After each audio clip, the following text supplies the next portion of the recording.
it too late now to say sorry? Salut mes amours, j'espère que tout le monde va bien. Aujourd'hui, vous l'avez compris, on va se parler produits terminés. Je crois que c'est un type de vidéo que vous aimez plutôt bien. Écoutez, nous aussi, hein. Ça permet vraiment de faire du vide dans ses placards et ça c'est quelque chose qui me réjouit au plus haut point. Donc écoutez, je vais tester une variante aujourd'hui, c'est-à-dire d'habitude on pioche dans le sac comme ça un petit peu au hasard. Aujourd'hui j'ai décidé de classer, vous allez vous dire ça n'étonne pas grand monde, j'ai décidé de classer les produits par type d'utilisation. Donc du coup j'ai déjà vu là présentement tout ce qui allait nous attendre dans cette vidéo. Je vais essayer à chaque fois de vous présenter le produit, de vous dire ce que j'en ai pensé, s'il m'a plu ou pas, si je le rachète, si je le rachète pas, pourquoi je l'ai remplacé, tout ça. Ça c'est sur le papier, évidemment la plupart du temps j'oublie les trois quarts de ce que j'ai envie de vous dire.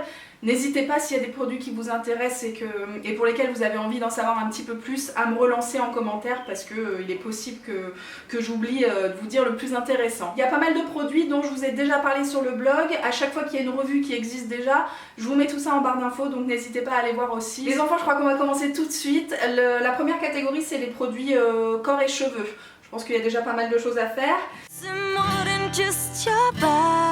Le premier produit que j'ai à vous présenter, c'est l'huile lavante de la gamme Sensinol de chez Ducré. C'est une gamme que je vous ai présentée sur le blog avec l'une d'entre vous qui avait remporté le concours Ducré justement. C'est donc une gamme spécialement conçue pour les peaux sujettes aux démangeaisons. Et là c'est l'huile lavante, donc l'espèce de gel douche amélioré de la gamme. Écoutez, c'est vraiment pas le genre de produit que j'ai l'habitude d'utiliser, hein. Vous savez, moi sous la douche, un gel douche tout à fait lambda me convient parfaitement.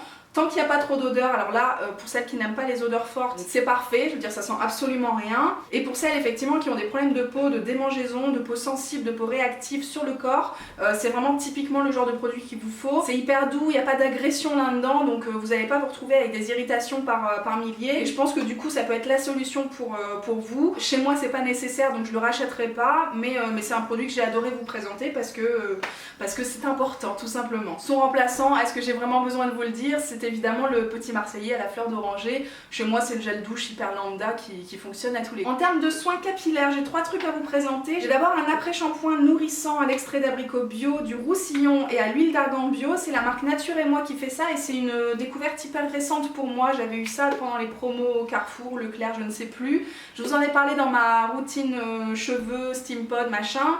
La totale, écoutez, pour moi c'est une grosse découverte et un super coup de cœur.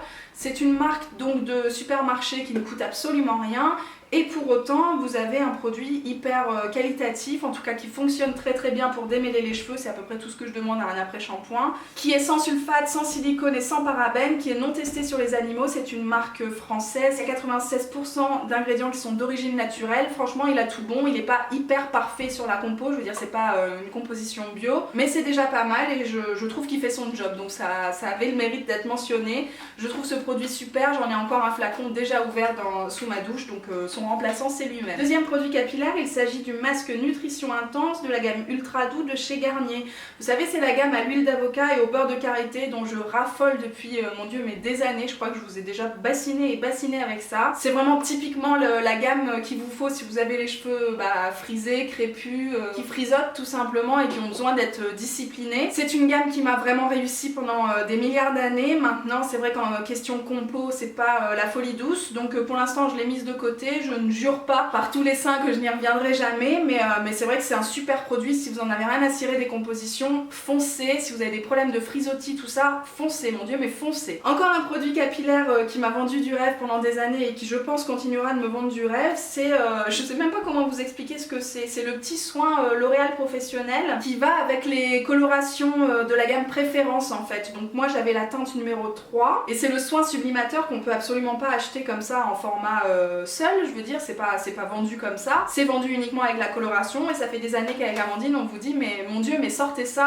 à l'unité quoi. Le discours est toujours le même, c'est plein de saloperies. Maintenant je m'y connais absolument pas déjà en coloration d'une part, mais encore moins en coloration naturelle. Donc écoutez, à chaque fois, je dis à chaque fois, c'est une fois tous les 3 ans, mais dès que je fais une couleur, je prends cette marque là parce que je sais qu'il y a ce truc là à l'intérieur. Donc son remplaçant dans 3 ans, ce sera lui-même. J'ai oublié de vous dire, mais le remplaçant du masque de chez Garnier, c'est évidemment le masque L'Ovea Nature, dont je vous ai également parlé dans ma routine soins pour les cheveux, donc tout a déjà été dit. Le seul produit pour le corps que j'ai à vous présenter ce mois-ci, c'est le lait pour le corps justement de la marque Burt's Bees. C'est un tout petit format, comme quoi je crois que les choses sont dites. Je me suis pas beaucoup crémé le corps ces derniers temps. En même temps, je vais pas vous mentir, c'est pas ma passion première, et puis ce produit-là ou un autre, sincèrement, c'est un produit que j'avais eu dans un lot, vous savez, des petits kits découvertes de la marque Burt's Bees, parce que justement ça m'intéressait de découvrir cette marque là qui est vraiment super sympa en termes de composition, d'odeur, de plaisir d'utilisation. Maintenant, payer une blinde pour un lait pour le corps, ça n'est pas du tout dans mes intentions premières, donc je vais dire non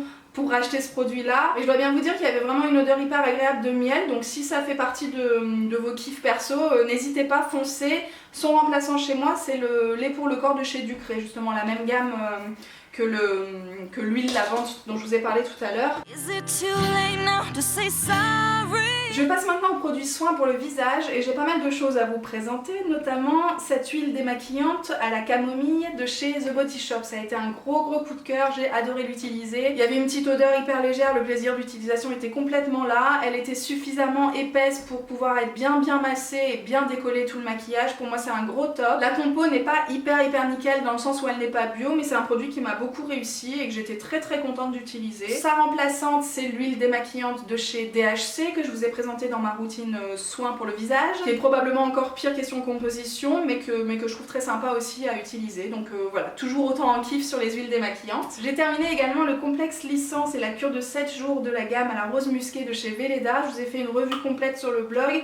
C'est un produit que j'ai adoré. J'ai pas franchement de remplaçant parce que j'ai rien de ce genre là dans mon placard, et je vous avoue que c'est bien la première fois que je testais ce genre de cure en fait. Pour moi c'est une cure qui va devenir, je pense, assez indispensable à chaque changement de saison. J'ai souvent des problèmes de peau à ce moment là, ou bien quand mes hormones sont vraiment en folie, ça me fait beaucoup de bien. C'est un produit qui est hyper nourrissant, hyper apaisant, qui permet vraiment de renouveler les cellules cutanées et passer des caps un petit peu difficiles quand vous êtes dans une mauvaise période par exemple. Ça peut s'utiliser en cure de 7 jours, voilà, tous les soirs avant d'aller se coucher, mais ça peut aussi s'utiliser de manière plus espacée dans le temps. Vous faites bien comme vous voulez en fonction de votre type de peau. Moi j'ai adoré ce produit et je pense effectivement que je le rachèterai dès que ma peau l'appellera. J'ai terminé un autre masque en tissu de chez Sephora. Celui-ci c'est le tonifiant revitalisant au ginseng. J'ai adoré tous les produits de cette gamme parce que j'ai trouvé ça hyper sympa à faire, tout simplement, un petit peu drôle, un petit peu ludique, un petit peu coloré, tout ça, c'était vraiment un grand plaisir d'utilisation. Maintenant, est-ce que ma peau a été tonifiée et revitalisée? Je suis pas certaine. En termes de résultats, c'est pas ouf. Maintenant, en termes de kiff et de grosses marades, c'est plutôt sympa. Donc voilà, je vous mets la revue complète sur ces produits-là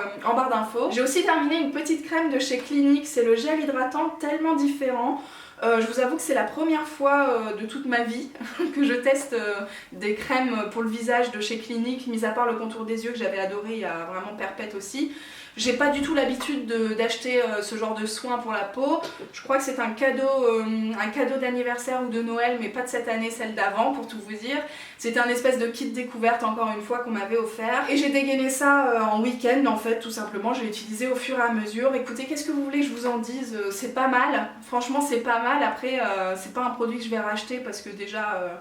ça coûte beaucoup trop cher et c'était pas fou non plus par rapport à... Je trouve qu'on a facilement accès à des petites crèmes hydratantes vraiment sympas pour beaucoup moins cher, donc c'est non. J'ai terminé 2 gommages pour le visage tout simplement. Le premier c'est de la marque Rennes.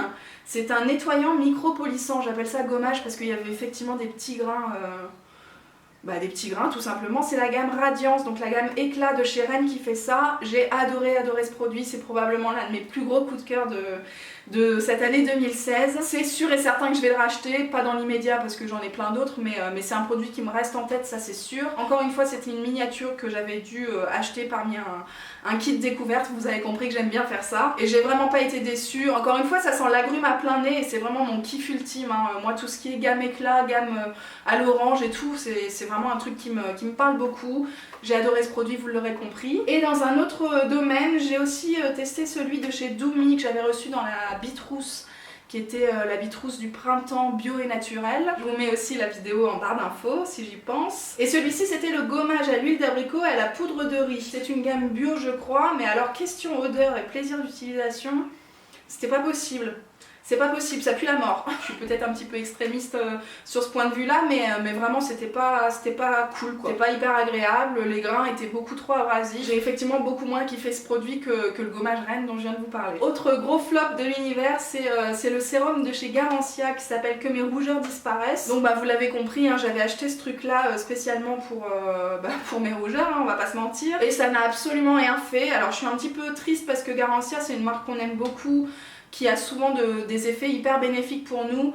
Je pense notamment au sérum anti-imperfection, je sais plus son nom, mais dont on vous parle tout le temps. J'avais beaucoup d'espoir dans ce sérum là, il est vachement plus épais par rapport à l'autre sérum qu'on adore. C'est vraiment presque une crème en fait, et ça n'a absolument rien fait. Alors pas de mal non plus, hein, j'ai pas eu plus de rougeur qu'avant. Maintenant il a servi absolument à rien, et autant vous dire que ça coûte une blinde, donc on dit non. Je termine cette catégorie de produits avec un gros coup de cœur, c'est le Creamy Eye Treatment de chez Kiehl's, qui est donc un contour des yeux à l'avocat, dont je vous ai fait une revue complète également sur le blog. C'est un produit qui m'a beaucoup réussi, et Dieu sait qu'en termes de contour des yeux j'ai du mal à trouver mon bonheur. Celui-ci est vraiment hyper chelou au début, c'est-à-dire que t'as du mal à le dompter. En tout cas moi j'ai eu beaucoup de mal, c'est hyper liquide. C'est presque aqueux en fait, au fur et à mesure où tu l'étales, ça devient vraiment aqueux.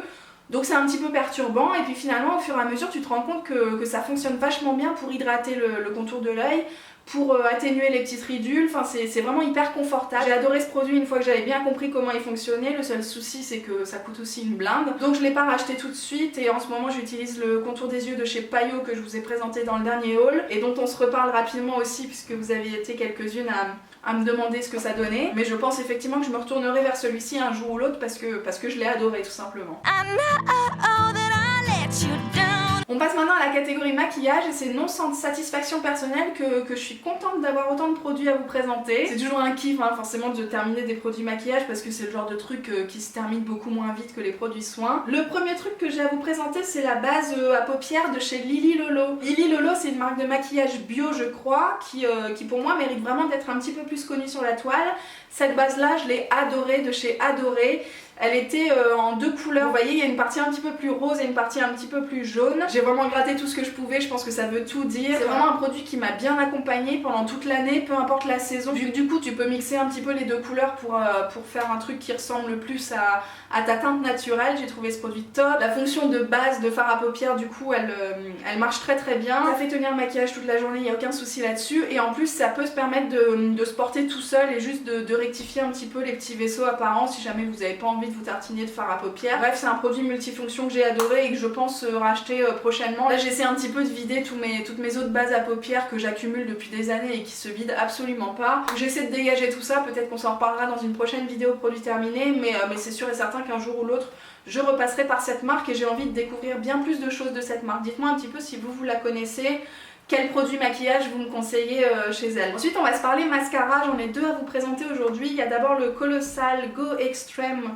de chez Je mets Maybelline, qui se présente comme ceci, que j'avais dû acheter en supermarché sans grande conviction parce que j'ai pas l'impression d'en avoir beaucoup entendu parler. C'est une énorme brosse qui ma foi fonctionnait plutôt bien en fait. Moi c'est vraiment le genre de brosse qui me correspond, hein. J'aime bien vraiment quand j'arrive à tout choper d'un coup et à donner du volume direct, donc c'était un bon produit. Maintenant ça m'a pas rendu complètement dingue, je ne pense pas que je le rachèterai, je suis pas très fidèle en mascara, donc je prends un petit peu ce qui me vient. Et le deuxième qui m'a complètement rendu dingue, c'est le Fossil Papillon, la dernière version qui s'appelle Sculpt. Je vous en ai parlé en long, en large, en travers ces derniers mois parce que vraiment ça pour le coup ça m'a perturbé d'avoir un coup de cœur mascara. Je crois que c'était bien la première fois dont je vous parlais autant d'un produit maquillage tout simplement. La brosse était hyper chelou, je crois que c'est peut-être ça qui m'a un peu perturbée, c'est que c'est pas du tout dans mes habitudes, hein, du coup vous l'aurez compris. Elle est à la fois biseautée et à la fois unilatérale, c'est-à-dire ça fait pas du tout le tour comme la brosse que je viens de vous présenter à l'instant. Et du coup tu peux appliquer le produit que dans un sens, et bah ma foi ça faisait très bien le taf. Alors je sais pas si c'est la brosse ou le produit à l'intérieur, mais j'ai adoré ce produit. En ce moment j'utilise un mascara de la marque Thé Leclerc, vous savez c'est une marque qui est vendue en pharmacie et dont je vous reparle aussi très bientôt puisque j'ai un article prévu là-dessus. C'est pas spécialement l'article auquel vous vous attendez, mais en tout cas je vous dis tout très bientôt. Autre produit maquillage, j'ai terminé un flash retouche, ça s'appelle exactement comme ça, c'est la gamme Teint Lumière de chez Galénic. Grande première pour moi déjà à la marque Galénic tout court, j'ai envie de dire. Et encore plus les produits maquillage de cette marque, je savais même pas que ça existait en fait pour tout vous dire. C'est donc un produit que j'ai utilisé en anti-cerne en fait tout simplement. C'est une espèce de touche éclat, hein. C'est un peu comme le produit d'Yves Saint Laurent, c'est vraiment un embout pinceau comme ça et puis vous appuyez sur le fond, vous voyez là ça fonctionne même plus, c'est pour ça que j'ai décidé de m'en séparer. Donc c'est un produit qui est censé illuminer n'importe quelle zone de votre visage, hein. Si vous avez envie de l'utiliser ici, faites bien comme vous voulez. Maintenant moi effectivement je l'ai utilisé les jours où j'avais pas vraiment beaucoup de cernes, sur le contour des yeux justement pour illuminer un petit peu cette zone là. Évidemment si vous avez des cernes de ouf c'est vraiment pas le genre de produit qui suffira, mais j'ai trouvé ça sympa. Je le rachèterai pas parce que j'en ai pas non plus un besoin vital. On va se parler un petit peu de vernis. J'ai terminé pas mal de produits pour les ongles. Alors dans un premier temps je vais vous parler du bain dissolvant de chez Sephora. Je vais aller assez rapidement sur ce truc là parce que je sais même pas trop quoi vous en dire. C'est un produit qu'on achète et qu'on rachète avec Amandine depuis des années. On sait très bien que c'est pas bon pour les ongles, mais le côté pratique prend souvent le dessus. Je crois que je suis en pleine réflexion et je crois que là j'ai pas envie de le racheter tout de suite. Ça finira probablement par me manquer et puis je finirai par craquer. Maintenant là je vais pas le racheter, je vais utiliser des dissolvants classiques. Le seul truc qui me fait chier avec les dissolvants classiques c'est qu'il faut utiliser des cotons. Donc voilà, ça me saoule tout ça. Dites-moi un petit peu comment vous faites vous pour retirer votre vernis à ongles et si vous avez des bons plans, des bons produits à me conseiller, je suis preneuse. J'ai terminé 3 bases pour les ongles d'un coup, donc je vais vous les présenter en même temps. Dans un premier temps, il y a celle de chez Erome, vous savez c'est le durcisseur extra fort dont je vous bassine depuis des années, c'est un grand favori de tous les stands donc je passe rapidement parce que oui je le rachète, pas tout de suite mais je le rachète. J'ai terminé la base de chez Essie qui s'appelle je sais pas, Smalto peut-être, en tout cas c'est ce qu'il y a de marqué sur le capuchon, mais c'est une base un petit peu verdâtre comme ça, qui a très bien fonctionné, j'avais eu dans un mini kit avec d'autres vernis et peut-être un top coat, je ne sais plus, mais en tout cas c'est un produit que je vous conseille et que je rachèterai aussi probablement si je tombe dessus dans mon magasin L'Oréal Outlet dont je vous parle très régulièrement. Et puis j'ai aussi terminé la Start to Finish de chez OPI. C'est la première fois que j'utilisais une base de chez OPI et puis écoutez ça m'a pas franchement convaincue. Je trouve qu'elle a durci vachement plus vite que les autres, vous voyez le fond du flacon est pas complètement vide parce que voilà elle est devenue trop épaisse et donc pas franchement utilisable. Donc bof, ouais bof, pour le prix je trouve pas ça ouf et franchement je préfère mes bases durcissantes à la fois de chez Essie ou bien de chez Erome qui ont été remplacées par contre par des produits de chez Gemay dont je vous parle aussi rapidement parce que c'est la première fois aussi que je testais des bases de chez Gemay donc je pense qu'il y a pas mal de choses à dire. Enfin je vais jeter 2 vernis, donc le premier c'est le Inès de chez L'Oréal, c'est la gamme collection privée, c'était un rouge vachement vif avec des mini paillettes dorées que j'ai adoré porter et d'ailleurs c'est pour ça qu'il est terminé. Je l'ai aussitôt racheté parce que pour moi c'est un indispensable, c'est-à-dire que c'est vraiment le rouge flamboyant que j'adore porter donc je l'ai racheté tout de suite. Et j'ai terminé le Caméra de chez Essie, je crois que c'est l'un de mes premiers vernis, c'est certain que c'est mon premier vernis Essie mais c'est peut-être l'un de mes premiers vernis tout court. J'ai adoré ce produit pendant des années, j'ai pas arrêté de le porter au tout début quand j'avais pas trop de vernis. Et puis finalement ça faisait un moment que je l'avais pas ressorti et puis on va pas se mentir, hein, le truc a complètement séché donc il est inutilisable maintenant. Mais ça a été un gros coup de cœur pendant des années, je le rachèterai pas parce que j'ai trouvé d'autres vernis maintenant qui me correspondent aussi et du coup ça vaut pas le coup que je parte à la recherche de celui-ci. Et c'est un vernis que je trouve canon pour toute l'année de toute façon donc gros coup de cœur aussi. On termine cette vidéo par la catégorie bien-être. Alors j'ai 2 produits, 2 compléments alimentaires de la marque Lero à vous présenter. Ce sont les laboratoires Lero très exactement. Le premier c'est la gamme Hydracure Phytodraineur et le deuxième c'est la gamme Détoxifiance Purifiant. Autant vous dire que ça fait le même taf, c'est-à-dire que ça vous permet de drainer, d'éliminer un petit peu plus rapidement. Autant vous dire que j'ai adoré les 2 produits, j'ai été un peu surprise parce que pour tout vous dire ce sont des flacons liquides et moi j'avais l'idée des compléments alimentaires uniquement sous forme de cacheton que tu avales comme ça 3 fois par jour. Bah là pas du tout, c'était donc du liquide, comment on peut dire ça, un produit liquide tout simplement que tu mettais dans ton petit flacon et que tu diluais dans ta bouteille d'eau que tu buvais toute la journée du coup. J'ai adoré ces produits là, je trouve que c'est hyper facile d'utilisation, bien plus sympa que le format cacheton je trouve, et puis ça avait un petit goût mentholé que j'ai beaucoup aimé aussi donc l'un ou l'autre j'ai trouvé ça top. J'ai terminé le spray assainissant de la marque Pure Essentiel aux 41 huiles essentielles. Écoutez c'est un produit que j'ai adoré et qu'on a racheté tout de suite avec Loulou parce que ça nous permet vraiment d'assainir l'air, de purifier un petit peu l'air de la maison. que ce soit quand ça pue la mort, ou bien tout simplement quand il pleut dehors et qu'il y a une petite odeur vraiment ouais, pas agréable à l'intérieur, je trouve que c'est top en fait. Limite je préfère ça que de faire brûler une bougie en ce moment, donc voilà, c'est typiquement le genre de produit qu'on utilise à gogo et qu'on a déjà racheté. Je termine avec 2 produits bouffe que je vous ai gardés sous le coude, non pas que ça sorte de l'ordinaire, hein, je vais pas vous sortir tous mes yaourts du frigo, mais je me suis dit que ça pourrait peut-être en intéresser quelques-unes parmi vous. Dans un premier temps, j'ai un sirop d'agave au caramel dont je vous ai parlé dans la vidéo Une journée dans mon assiette. C'est un sirop qui va permettre de sucrer alors que ce soit vos fromages blancs ou bien même, moi j'avais fait des barres de céréales. C'est du coup un produit qui va permettre de sucrer vos préparations, mais à base de plantes du coup, donc c'est pas du sucre raffiné, c'est hyper intéressant comme produit. Et un petit arrière-goût de caramel que je trouve fantastique. J'achète ça pour 3 fois rien chez Action, donc voilà, je l'ai déjà racheté, son remplaçant c'est lui-même. Je crois que j'utilise même plus de sucre classique, j'ai envie de dire. Et puis le dernier produit de cette vidéo, c'est un thé de chez Cosmiti. Celui-ci s'appelle thé vert à la fraise et c'est un thé que j'ai depuis vraiment des années. C'est un peu la gamme qui sent le chewing-gum Hollywood à plein nez. De cette même gamme, il y a le thé vert à la menthe nana que je trouve mais canon. Je crois que c'est peut-être mon thé à la menthe le préféré au monde. Probablement d'ailleurs, et il y a vraiment un petit goût de chlorophylle dedans. Celui-ci, il y a aussi un goût de chewing-gum, mais du coup c'est moins agréable, c'est vraiment beaucoup plus chimique je trouve, et du coup je l'ai terminé dernièrement parce que je voulais plus en entendre parler, donc c'est pas un truc que je vous conseille, sauf si vous aimez vraiment ce genre de truc un peu chimique, il n'y a pas de souci. Mais si vous aimez les trucs un peu plus naturels, les odeurs et les goûts un petit peu plus travaillés, je ne le vous conseille pas, j'en ai plein, je vais pas vous dire quels sont ces remplaçants, mais j'en ai plein les placards évidemment. Cette vidéo les enfants est terminée, j'en peux plus, hein. Je pense que c'est assez clair pour tout le monde. J'espère que vous avez passé un bon moment avec moi, j'espère que ça vous a intéressé de savoir ce que j'en pensais finalement de tous ces produits. J'espère que le format vous a plu, n'hésitez pas à me dire évidemment si vous préférez une version classique comme d'habitude où on pioche au hasard, ou bien si vous préférez quand c'est classé par catégorie comme ça. Moi j'ai envie de vous dire ça va pas perturber mes journées. Je vous retrouve en barre d'infos pour toutes les revues dont je vous ai parlé et en commentaire si vous avez des questions. Et puis on se dit évidemment à très bientôt, passez une très belle journée, une très belle soirée, peu importe le moment où vous avez décidé de me regarder. Hein. Je vous embrasse très très fort et je vous dis à très bientôt. Ciao. Yeah, I know.